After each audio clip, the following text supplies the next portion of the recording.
ஓம் சரவணபவ. உருவாய் அருவாய் உளதாய் இளதாய் மறுவாய் மலராய் மணியாய் ஒளியாய் கருவாய் உயிராய் கதியாய் விதியாய் குருவாய் வருவாய் அருள்வாய் குகனே. ஆஸ்ட்ரோ டிவி அன்பர்கள் அனைவருக்கும் ஆர்த்திய சொர்ணலட்சுமியின் அன்பான வணக்கங்கள். இந்த பதிவு ஆவணி மாதம் நடைபெறவிருக்கும் பொதுவான பலன்களை ராசி பலனாக காணவிருக்கிறோம். இந்த மாதம் குலதெய்வ வழிபாடு செய்வது ரொம்ப சிறப்பு.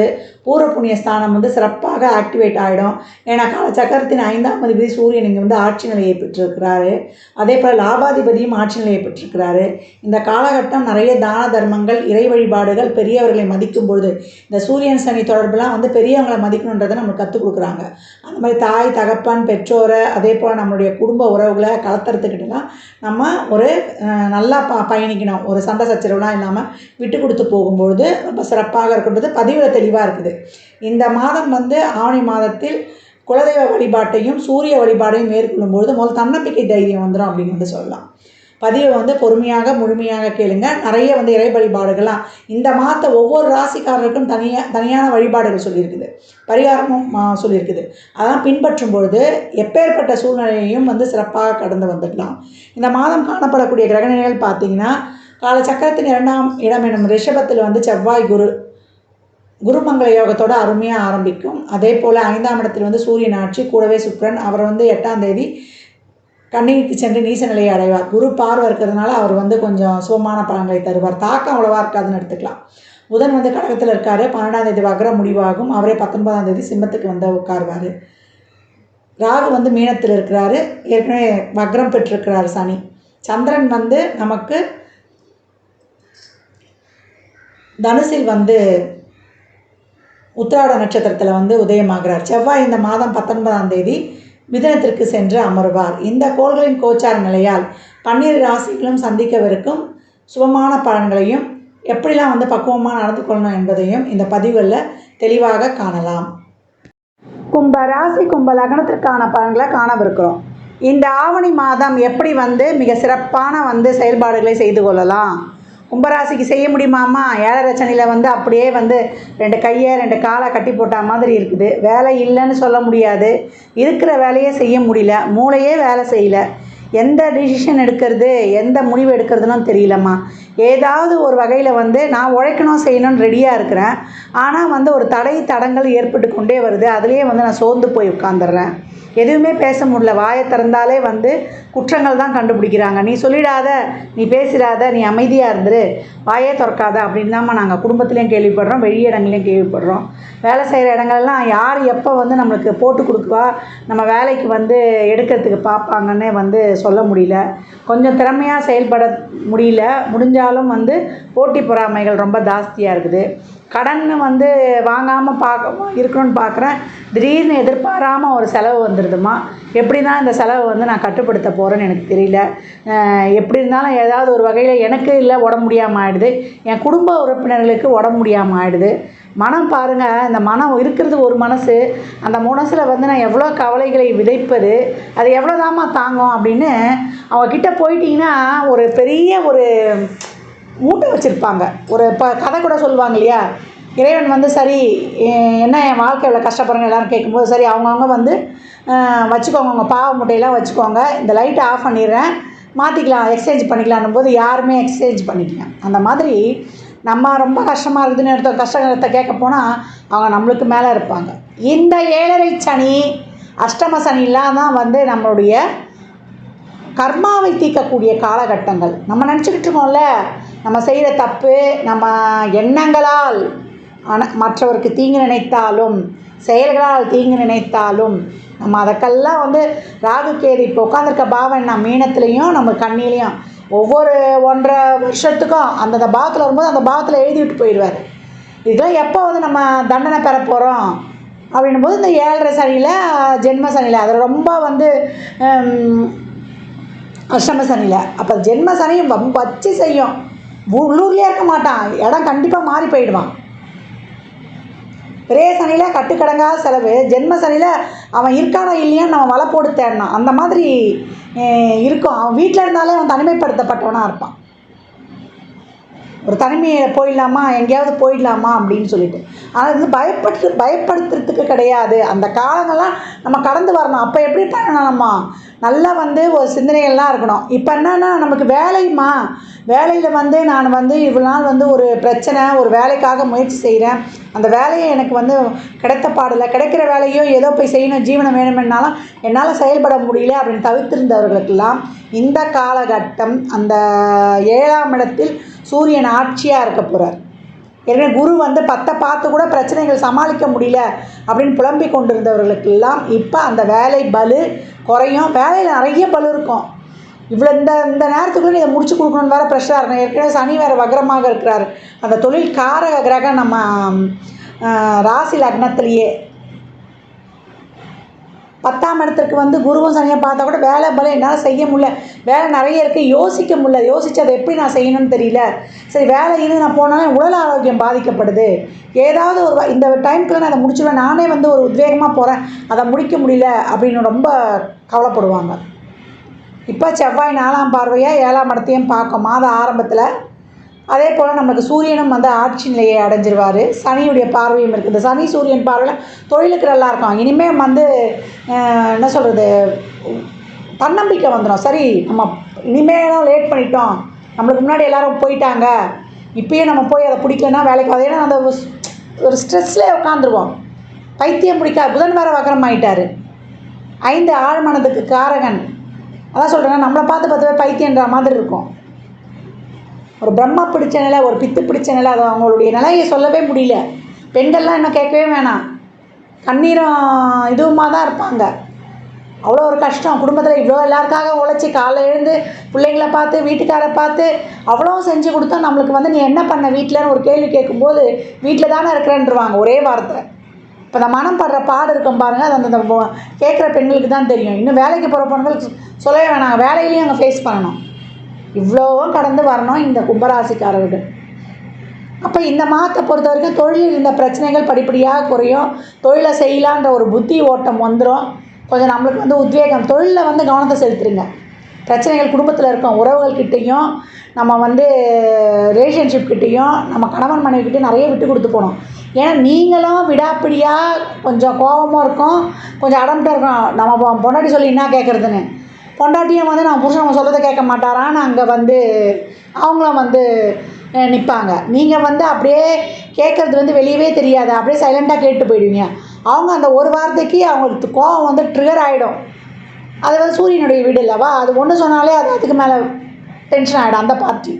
இப்போ 2 பார்ட்டியும் எப்படி இருக்கும், திருமண பொருத்தம் பார்க்கும்பொழுது கும்பத்துக்கு சிம்மத்தையும் சிம்மத்துக்கு கும்பத்தையும் தயவுசெய்து சேர்க்காதீங்க. நம்ம விதி அப்படி இருந்தால் அவங்கக்கிட்ட தான் நமக்கு லவ்வே வரும், அது ஒன்றுமே பண்ண முடியாது. இப்போ இந்த மாதிரி காலகட்டங்கள்லாம் ஒரு தார தோஷம் கலத்திர தோஷம்லாம் இருக்குது, 7ஆம் இடத்துல பாவகிரகங்கள்லாம் சம்மந்தப்படுது, சனி ராகு கேது, நம்மளுக்கு சூரியனே ஆட்சி ஆகிட்டாருன்னா பிரச்சனை வந்துருச்சு. இப்போ கும்பலகனமாக இருந்து 7லே சூரியன் ஆட்சி 15 வருஷம் வரைக்கும் கஷ்டம் பிரச்சனை போய்கிட்டே இருக்கும். நமக்கு பொறுமை தேவை. 15 நாள்லேயே பொறுமை காக்க மாட்டாங்க, டைவர்ஸ் போட்டுடுறாங்க. இப்போ 2வது மேரேஜ்லாம் வந்து மலிந்து விட்டது. ஏன்னா சகிப்புத்தன்மை கிடையாது. அந்த காலத்துலலாம் பெரியவங்க சொல்லுவாங்க, நான் 16 பிள்ளை பெற்றேங்க, ஆனால் எங்கள் வீட்டுக்காரர் மூஞ்சே பார்க்கலன்னு சொல்லுவாங்க. அவ்வளோ சகிப்புத்தன்மை இருக்குது. என்ன சொன்னாலும் ஒன்றும் இப்போ பெண்கள் வந்து அவங்க ப்ரெஷர் ஒன்றுமே பண்ண முடியாது. எப்படி சூழ்நிலை சீதோஷ்ண நிலை மாறுற மாதிரி கிரகங்களும் மாறுது. இப்போ 2வது திருமணம்லாம் முதல் திருமணம் மாதிரி ஆகிடுச்சு. யாருக்குமே வந்து அந்த பொறுமை, அந்த பக்குவம் எல்லாமே பிறந்த குழந்தை கூட சொல்லுது எனக்கு ஸ்ட்ரெஸ்ஸு இந்த 2 வயசு 3 வயசுலாம். ஏன்னா அவங்களுக்கு அந்த மாதிரி இருக்குது, அவங்க கல்வி அவங்களுக்கு இது. உடல் அளவுலேயும் பலம் இல்லை, மனதளவுலேயும் பலம் இல்லாமல் போயிடுது. எதையும் தாங்கிக் கொள்ள முடியல யாராலையும் எதாலையும். நம்ம கஷ்டப்பட்டு வளர்ந்தோம், நம்ம பிள்ளைங்க நல்லா இருக்கணும்னு அவங்களுக்கு வந்து அந்த கஷ்டங்களை சொல்லாமல் வளர்க்காமல் அவங்களுக்கு தைரியத்தையும் தன்னம்பிக்கையும் ஊட்டி கொடுக்காம நம்மளே வந்து கூடவே இருந்து அவங்கள ஒன்றும் கைப்பிடிச்சி கூட்டிகிட்டு போகிறதுனால அவங்களுக்கு அது தெரியல. நம்ம காலத்தில் வாழும்போது நம்ம தாய் தகப்பன் வந்து நம்மளுக்கு வந்து அந்த தைரியம் தன்னம்பிக்கையை ஊட்டி வளர்த்துட்டாங்க. ஆனால் நம்மளால் வந்து இப்போ அந்த இது இல்லை. இப்போ என்ன பண்ணணும், கும்பராசி அன்பர்கள், லக்னக்கார அன்பர்கள், தொழில் நல்லா இருக்குது, நல்லா பார்த்துக்கோங்க. அதே போல் திருமணம் சார்ந்த விஷயங்கள்லாம் உங்களுக்கு வந்து இந்த காலகட்ட மாத முற்பகுதியில் வந்து நல்லா முடிவெடுத்துருங்க, நல்லா வந்து செட் ஆகிடும். 7.5 சனியும் அஷ்டம சனி இல்லாதவங்களாக பார்த்து திருமணத்தை முடிச்சு கொள்ளுங்கள். நான் சொன்ன மாதிரி கடகராசியும் சிம்மராசியும் நீங்கள் வந்து கட்டக்கூடாது. அது உங்களுக்கு அந்தளவுக்கு பொருத்தமாக இருக்காது. வாழ்க்கையே போர்க்களமாயிடும். பொருத்தம் பார்த்து கட்டிக்கொள்ளுங்க. ரிலேஷன்ஷிப்பில் இருக்கிறவங்கலாம் காதலை வந்து ஏற்கனவே வந்து தேவையில்லாத வார்த்தைகள்லாம் பேசி பெரிதுபடுத்துறாதீங்க. பிரேக்கப் ஆகிடும். ஒரு உறவாக நல்லா பேசிக்கிட்டே இருப்பாங்க, கோச்சிட்டு போயிடுவாங்க. உறவுகளால் மன வருத்தப்பட்டு நைட்டில் தூங்காமல் எத்தனை பேர் இருந்திருக்குறீங்க இந்த காலகட்டம் சொல்லுங்கள். தூக்கம் கிடையாது, சாப்பாடு கிடையாது, அந்தளவுக்கு ஒரு மன வருத்தம். கணவன் மனைவிக்குள்ளே ஏன்டா வீட்டுக்கு போகிறோன்னு இருக்குது அப்படின்னு இருக்கோம். சரி, தொழிலில் போய் நிம்மதியாக இருக்காம பார்த்தா தொழிலையும் பிரச்சனை போன மாதம்லாம். இந்த மாதம்லாம் அதெல்லாம் படிப்படியாக குறையும். இருக்கிற சூழலை வந்து அனுசரித்து சென்றுடுவீங்க. நமக்கு தொழிலில் நல்ல முன்னேற்றங்கள், மாறுதல்கள் இதெல்லாம் வந்து ரொம்ப அருமையாகவே இருக்குது. இந்த மாதத்தை பொறுத்த வரைக்கும் புது வேலைக்கு முயற்சி செய்கிறது, அதில் வந்து நீங்கள் வந்து கொஞ்சம் ஒரு சாதகமான சூழல்லாம் ஏற்படுறது இதெல்லாம் பார்த்துக்கோங்க. தாய் தந்தையர்கிட்ட தேவையில்லாத ஆர்கியூமெண்ட் வச்சுக்காதீங்க. சனி சூரியன் பார்வை இருக்குது. கலத்திரத்துக்கிட்டேயும் சரி, அதே போல் தகப்பன்கிட்டேயும் சரி. ஏன்னா நீங்கள் என்ன சொல்ல வரீங்கன்னு அவங்களால புரிஞ்சிக்க முடியாது, அவங்க என்ன சொல்ல வராங்கன்னு உங்களுக்கு புரிஞ்சிக்க முடியாது. இந்த சனி சூரியன் பிறப்பு ஜாதகத்திலே உங்களுக்கு தொடர்பு இருக்குது. இப்போ சனி சூரியனை பார்க்குறாங்கன்னா அந்த உறவு தந்தைக்கிட்டலாம் ஆர்கியூமெண்ட், தாய்கிட்டலாம் ஆர்கியூமெண்ட், கலத்திரத்துக்கிட்டலாம் ஆர்கியூமெண்ட் இந்த காலகட்டம் வைத்து கொள்ளாதீங்க. எதிர்ப்பாளர்கிட்ட கொஞ்சம் கவனமாக இருங்க. தேவையில்லாமல் வீட்டில் பிரச்சனை, வெளில எங்கேயாவது போய் பேச போவீங்க, அது வந்து உங்கள் பேரை வந்து ரிப்பேர் ஆக்கிடும். சமூக வலைதளங்கள்லாம் தேவையில்லாத வார்த்தைகள் இதெல்லாம் வந்து சந்திராஷ்டமதனங்கள்லாம் வாயை கொடுத்துட்டு மாட்டிக்கக்கூடாது. கம்யூனிகேஷன் சார்ந்த விஷயங்கள்லாம் ரொம்ப கேர்ஃபுல்லாக வந்து ஹேண்டில் பண்ணக்கூடிய மாதம் அப்படின்னு வந்து சொல்லியாச்சு. மற்றபடி தொழிலை பொறுத்த வரைக்கும், ஒரு பொருளாதார வருவாய் பொறுத்த வரைக்கும்லாம் இந்த காலகட்டம் கொஞ்சம் ரொம்ப சிறப்பாக போயிடும். ஒரு சிலருக்கு வண்டி வாகன சேர்க்கை இதெல்லாம் ஒரு இன்ஸ்டால்மெண்ட்டில் கூட ஏற்பட்டுரும். அதெல்லாம் அந்த மாதிரி செஞ்சுக்கோங்க. ஏன்னா விரயங்களை வந்து இந்த மாதிரி செஞ்சுக்கிறது வந்து ரொம்ப சிறப்பாக இருக்கும். இந்த பத்திரம் சார்ந்த விஷயங்கள் இதெல்லாம் கொஞ்சம் கவனமாக வந்து வெரிஃபிகேஷன் பண்ணிக்கோங்க. இரவு நேர பயணங்கள் தவிருங்க. வண்டி வாகனங்களை கூடுதல் கவனமாக இருப்பது சிறப்பு. பெண்களுக்கு இந்த மாதவிடாய் சம்மந்தமான பிரச்சனைகள்லாம் ஏற்படும்.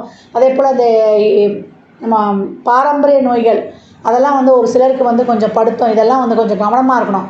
அதுதான் வியாழக்கிழமையில் சித்தர் ஜீவசமாதி வழிபாடு பண்ணுவது உங்களுக்கு இந்த உடல் நோயிலிருந்துலாம் உங்களுக்கு உங்களை கண்ட்ரோலாக வச்சு பாதுகாக்கணும். உடல் ஆரோக்கியம் தான் இப்போ தேவை. உடல் ஆரோக்கியமும் மன ஆரோக்கியமும். அதுதான் சித்தருடைய ஜீவசமாதி வழிபாட்டுக்கு போயிட்டேன். சித்தர்கள்லாம் மகான்கள்லாம் நம்மளுக்கு வாக்கு கொடுத்துட்டாங்கன்னா அவங்க வந்து தெய்வம் நம்மளை ஒன்றுமே பண்ண முடியாது. நமக்கு உடனே ஓடியாந்து வேலை செய்யணும். குலதெய்வ வழிபாடு வைத்துக்கொள்ளணும். இந்த மாதம் வந்து சமுதாயத்தை நல்ல பேர், புகழ், அங்கீகாரம், கௌரவம் இதெல்லாம் கிடைக்கணும். எனக்கான ஒரு தொழிலில் ஒரு நிலையான தன்மையை படையணும். சொந்த தொழிலில் நான் இருக்கணும். எனக்கு ஒரு நல்ல வருமானம் வரணும். ஒரு நிலையான வருமானத்தை எடுத்துக்கணும்னா ஞாயிற்றுக்கிழமையில் சூரிய பகவானை வழிபடணும். சூரியனை வழிபட வழிபட வழிபட உங்களுடைய 7ஆம் இடம் 10க்கு 10ஆம் இடம் தொழில் ஸ்தானம் சிறப்பாக ஆக்டிவேட் ஆகிடும். வெளிநாட்டு வேலை வாய்ப்பு, ஒரு குடும்பத்தை விட்டு போகாமல் தான் ட்ரான்ஸ்ஃபர்லாம் கிடச்சா வாங்கிக்கணும். இதெல்லாம் உங்களுக்கு பரிகாரம். இதெல்லாம் இந்த மாதம் வந்து சிவ வழிபாடு உங்களுக்கு ரொம்ப சிறப்பு. பிரதோஷ தினங்களில் உங்களால் என்ன பொருள் முடியுமோ வாங்கி கொடுங்க. விபூதி அபிஷேகத்துக்கு வாங்கி கொடுத்து அந்த விபூதியை எடுத்து வைத்து கொண்டு வரும்பொழுது உங்களுக்கு ரொம்ப சிறப்பான பலன்களை வந்து நீங்கள் கண்கூடாக பார்க்கலாம். அந்த நோயும் தீர்ந்துடும், மனசுக்கு ஒரு நிம்மதியும் கிடச்சிடும், அந்த ஸ்ட்ரெஸ்ஸும் போயிடும். அவ்வளோ அருமையான பலன்கள். குழந்தைகள் விஷயத்திலலாம் போய் ரொம்ப கடுமையை காட்டாதீங்க. கொஞ்சம் விட்டு கொடுத்து போயிடுங்க. உங்களுக்கும் வந்து இந்த காலகட்டம் கோவம்லாம் வரும், விட்டுடுங்க. அதுமாதிரி காதல் லவ்வில் இருக்கிறவங்கலாம் அவங்கக்கிட்டலாம் போய் ஆர்கியூமெண்ட் வைத்துக் கொள்ளாதீங்க. உங்களுக்கு திருமணம் சார்ந்த விஷயங்கள் அதை வீட்டில் வந்து சொல்கிறது இதெல்லாம் வந்து ரொம்ப சிறப்பாகவே இருக்கும். அதெல்லாம் மாத முற்படி ஒரு நல்ல சுப பேச்சுவார்த்தைகள்லாம் பேசி முடிக்கணும்னா மாத முற்பதியில் வச்சுருங்க ஆரம்பத்துலேயும். அதுக்கப்புறம்லாம் கொஞ்சம் அப்படியே அமைதியாக வந்துடுங்க. அதுக்கப்புறம் வர நாட்கள்லாம் உடல் ஆரோக்கியத்துலேயும் வண்டி வாகனம் போகிறது போது கவனமாக இருக்கணும். நம்ம ஹெல்மெட் இல்லாமல்லாம் போகக்கூடாது. இந்த காலகட்டம் இரவு நேர பயணங்கள்லாம் ரொம்ப கவனமாக வச்சுருக்கணும். செவ்வாய்க்கிழமை தோறும், கிருத்திகை தோறும், அதே போல் நீங்கள் வந்து சஷ்டி தோறும் நீங்கள் வந்து குழந்தைகள் நல்லா இருக்கணும்னா சஷ்டி தோறும் வந்து அவங்க எதிர்காலத்துக்காக நீங்கள் முருகனை வழிபடுவதும், நம்ம கிருத்திகை நட்சத்திரம் அன்னைக்கு என்னுடைய சொல் எடுபடணும், நான் எங்கேயும் முதன்மையாக இருக்கணும் அப்படின்றதும். 2ல் இருக்கக்கூடிய ராகு, 8ல் இருக்கக்கூடிய கேது அதுவும் தாக்கத்தை கொடுக்குது. சனீஸ்வர பகவானும் நமக்கு ஜென்மத்தில் உட்காந்து ரொம்ப பிரச்சனையை பண்ணி கொண்டு இருக்கிறாரு. இந்த தாக்கங்கள்லாம் போவதற்கு செவ்வாய்க்கிழமை தோறும் ஷட்கோண தீபம் ஏற்றி வேல்மாறலை படுத்து கொண்டு வாங்க. நம்மளுக்கு யூடியூப்பில் போட்டாலே வரும். 7 தீபங்கள் சுற்றி வந்து 7மே நெய் தீபம் ஏற்றலாம். அப்படி இல்லையா சுற்றி இருக்க 6 தீபமும் நல்லெண்ணெய் தீபமாக எடுத்துகிட்டு நடுவில் ஒரு நெய் தீபம் கண்டிப்பாக இருக்கணும். ஏற்றிக்கொண்டு வர வர வர வர உங்களுக்கு ரொம்ப சிறப்பாக இருக்கும். ஞாயிற்றுக்கிழமையில் அன்னதானம் கொடுங்க. கிரிவலம் போங்க. 24/7 எப்போ வேணாலும் போகலாம். பௌர்ணமிக்கு தான் போகணும் அப்படிலாம் கிடையாது. பிரதோஷம், உங்கள் ஜென்ம நட்சத்திரம், உங்கள் பிறந்த கிழமை, சனிக்கிழமையில் போனீங்கன்னா நவகிரகங்களும் நன்மை செய்திடும். செவ்வாய்க்கிழமையில் போனீங்கன்னா உங்கள் கர்மா, இப்பிறவிப்பட்ட கர்மாவும் தீரும், உங்கள் கடனும் தீர்ந்துடும். கடன் பிரச்சனை என்னால் தாங்க முடியலம்மா, வாங்கிட்டு மாட்டிட்டு அவஸ்தையாக இருக்குதுமா, என்னால் நான் என்ன பண்ண போகணும்னு தெரிலன்றவங்களுக்குலாம் பணம் கொடுக்கல் வாங்கல், வாய் வார்த்தை, ஜாமீன் இதெல்லாம் அப்படியே அலர்ட்டாக இருக்கணும். இப்போ ஃப்ரெண்டுக்கு ஜாமீன் போட்டு கொடுத்துட்டு அந்த பைசாவுக்கு நீங்கள் ஜவாப் சொல்ல வேண்டியதாக ஆகிடும். நண்பர்கள் விஷயத்துலலாம் மாத ஆரம்பத்தில் ரொம்ப கவனமாக இருந்துக்கணும். அதுக்கப்புறம் உங்களுக்கு அந்த விஷயங்கள்லாம் கொஞ்சம் நல்லா சிறப்பாக இருக்கும். ட்ரான்ஸ்ஃபர் கிடச்சிரும். இது வரைக்கும் ஒரு பாஸ்போர்ட் விசா கிடைக்காதவங்களுக்குலாம் அதெல்லாம் கொஞ்சம் கை கொடுக்குற மாத பிற்பகுதியில் அதை இதெல்லாம் ஏற்றுக்கோங்க. நிறைய அன்னதானம் நான் சொல்லிட்டேன். ஞாயிற்றுக்கிழமையில் அன்னதானம் பண்ணுங்கள், சிவ வழிபாடு பண்ணுங்கள். சிவ வழிபாடு பண்ண சனீஸ்வர பகவான் உங்களுக்கு நல்லது மட்டும்தான் செய்வார். சிவபக்தர்களுக்கு அவர் அடைக்கலம் மட்டுமே தருவார், அன்பு மழை பொழிவார்னு சொல்லலாம். மாற்றுத்திறனாளிகளுக்கு உங்களால் இயன்ற உதவிகளை தாராளமாக செய்யுங்க. சிவாலயங்களில் தீபம் எரிவதற்கு எண்ணெய் வாங்கி கொடுங்க. அப்படி வாங்கி கொடுத்தீங்கன்னா உங்களுடைய 3, 7, 11 என்ற இடங்கள்லாம் வந்து ரொம்ப சிறப்பாக ஆக்டிவேட் ஆகிடும்.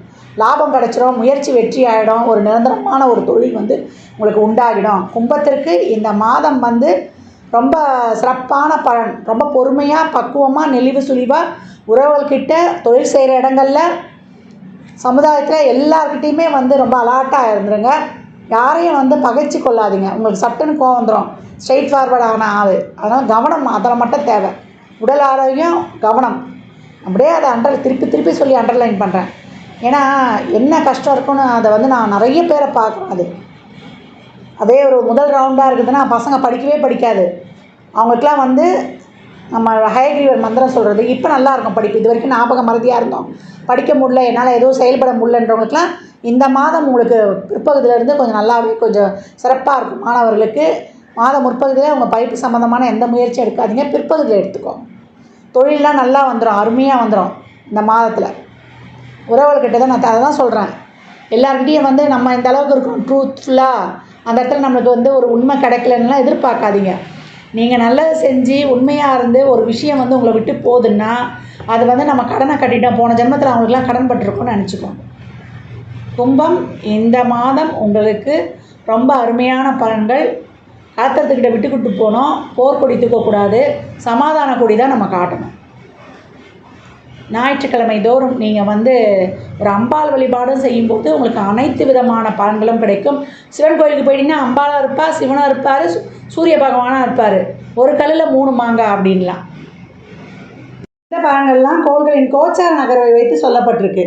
உங்கள் சுய ஜாதகத்தில் இப்போ என்ன தசாபுதி நடக்குது, அது எதற்காக உங்களுக்கு ஊக்கப்படுத்துது, அது திருமணம், குழந்தை பாக்கியம் போன்ற உறவுகளுக்கா இல்லை பொருளாதாரத்திற்கா என்பதெல்லாம் உங்கள் சுய ஜாதகத்தை ஆய்வு செய்வதன் மூலம் மட்டுமே நாம் தெளிவாக அறிந்து கொள்ள முடியும். ஜாதகம் பார்க்க விரும்பும் நண்பர்கள் இந்த எண்ணிற்கு ஒரு மெசேஜ் செய்யுங்க. தங்களுக்கான விவரங்கள் அளிக்கப்படும். அப்பாயின்மெண்ட் பெற்றுக்கொள்ளலாம். ஜாதகம் சிறந்த முறையில் கணித்து பார்த்து தரப்படும். வாஸ்து பார்த்து தரப்படும். வாஸ்துப்படி வீடு கட்ட பிளான்கள் போட்டு தரப்படும். எண்ணியல் பார்க்கப்படும். நியூமராலஜி படி பிறந்த குழந்தைகளுக்கும் தொழிற்சாலைகளுக்கும் பெயர் வைத்து வாழ்வை வளமாக்கிக் கொள்ளலாம். சுப முகூர்த்த நாட்கள் குறித்து தரப்படும். அவரவர் சேவைக்கு உண்டான கட்டணத்தை செலுத்தி சிறப்பான சேவைகளை பெற்று வாழ்வை வளமாக்கிக் கொள்ளலாம். மற்றும் ஒரு சிறப்பான பதிவில் சந்திக்கும் வரை தங்களிடமிருந்து விடைபெற்றுக் கொள்வது ஆதித்ய சொர்ணலக்ஷ்மி. மிக்க நன்றிகள். வாழ்க வளமுடன். நற்பவி நற்செழி. இறை அருளால் அனைத்தும் நிறைவாகட்டும்.